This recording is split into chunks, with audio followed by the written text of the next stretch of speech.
Hello friends, welcome back on my YouTube channel Uttarakhand coaching classes. तो आज हम बात करेंगे दोस्तों कुछ वन लाइनर क्वेश्चन के ऊपर जो कि संबंधित होंगे करंट अफेयर, जीके, जीएस से संबंधित। तो दोस्तों आज हम बात करेंगे, देखिएगा पहला क्वेश्चन है आपका, प्रथम विश्व स्वास्थ्य दिवस मनाया गया था। तो प्रथम विश्व स्वास्थ्य दिवस मनाया गया था। जैसे कि हम इसके बारे में इस क्वेश्चन को करने से पहले देखें तो डब्ल्यूएचओ की स्थापना, ये डब्ल्यूएचओ जो है इसकी स्थापना कब हुई थी दोस्तों? तो आप सभी जानते हैं कि 7 अप्रैल 1948 को डब्ल्यूएचओ की क्या हुई थी, स्थापना हुई थी। और अगर इसमें और भी देखें, जैसे क्वेश्चन है कि प्रथम विश्व स्वास्थ्य दिवस कब मनाया गया, तो देखिए दोस्तों ये मनाया गया था आपका 1950 में, ठीक है ना। विश्व स्वास्थ्य दिवस कब मनाया गया था? पहली बार 1950 में। जैसे कि आप जानते हैं कि आज 7 अप्रैल है और 7 अप्रैल के दिन ही डब्ल्यूएचओ की स्थापना हुई थी। और इसका जो दोस्तों हेडक्वार्टर है वो वर्तमान में कहां पर है? डब्ल्यूएचओ का हेडक्वार्टर, ठीक है ना। तो ये है आपका कहां पर? जिनेवा में। और एक चीज और हम देखें अगर यहाँ पे, तो डब्ल्यूएचओ में अभी वर्तमान में अगर हम सदस्य देश देखें तो 194 यहाँ पर क्या है? सदस्य देश है, ठीक है ना। अभी डब्ल्यूएचओ ने अपनी 75वीं वर्षगांठ मनाई थी 2023 में, तो इस चीज को भी थोड़ा ध्यान रखिएगा, ठीक है। अगले क्वेश्चन की तरफ जाएं, डब्ल्यूएचओ की उप महानिदेशक कौन है? तो आप जानते हैं कि जो आपका एक व्यक्ति हैं जिनका नाम, एक महिला है भारत की, जिनका नाम है आपका सौम्या स्वामीनाथन, ठीक है ना। सौम्या स्वामीनाथन, ठीक है। सौम्या स्वामीनाथन डब्ल्यूएचओ की क्या है? डब्ल्यूएचओ की उप महानिदेशक है वर्तमान में, ठीक है। इसके अलावा अगर हम और भी क्वेश्चनों को देखें तो यंग इंडिया पत्रिका का प्रकाशन किया गया था। तो आप जानते हैं दोस्तों कि जो यंग इंडिया पत्रिका है इसका जो प्रकाशन किया था वो आपका 1919 से लेकर के 1931 के मध्य महात्मा गांधी ने किया था, ठीक है ना। किसने किया था? महात्मा गांधी। और महात्मा गांधी के बारे में सभी जानते हैं कि महात्मा गांधी कौन थे, क्या थे, है ना।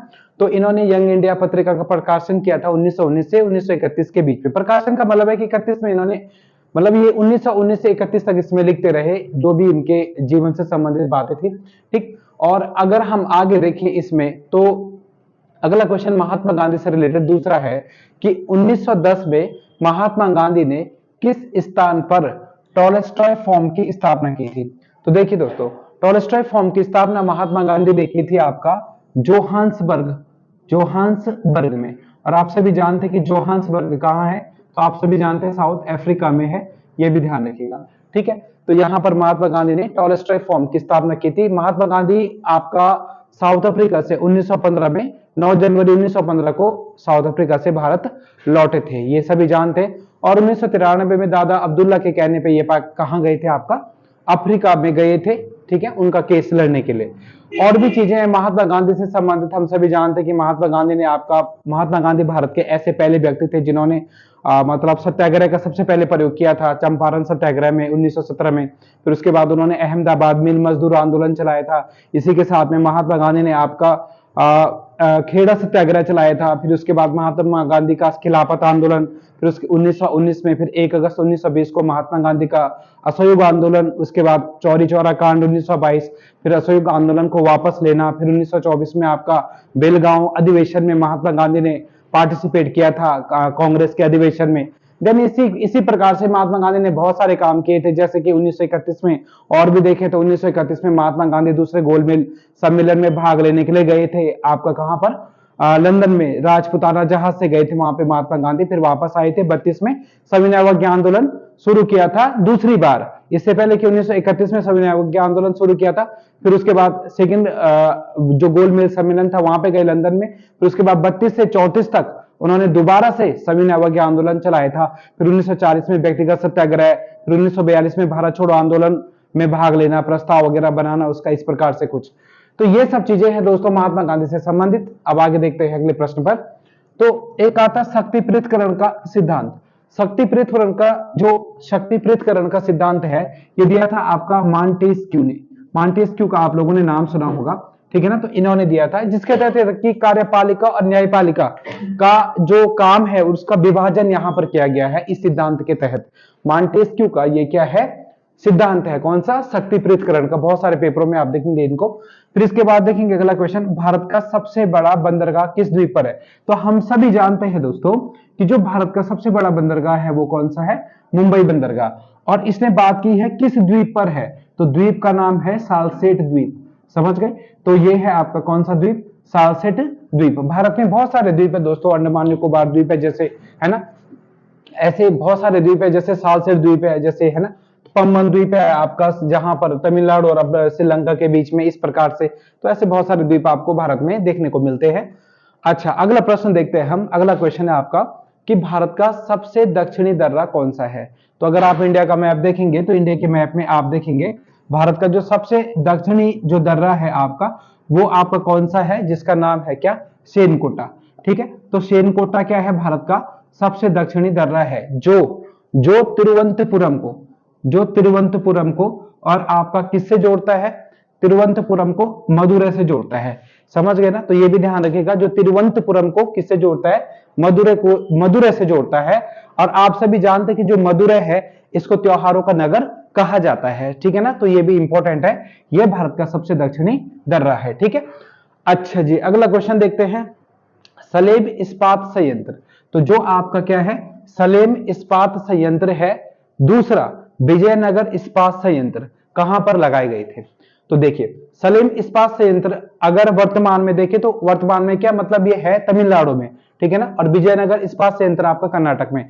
तो ये दोनों के दोनों इस्पात संयंत्र लगाए गए थे कहां पे, कौन सी पंचवर्षीय योजना के तहत। क्वेश्चन है कि लगाए गए थे चौथी पंचवर्षीय योजना के तहत, चौथी पंचवर्षीय योजना के तहत। समझ गए, तो ये भी ध्यान रखिएगा। जैसे पहली पंचवर्षीय योजना हेरोडोमर मॉडल पर आधारित थी, फिर दूसरी पंचवर्षीय योजना हमने पीसी महालनोबिस, तीसरी गॉडगिल, इस प्रकार से कुछ चला था।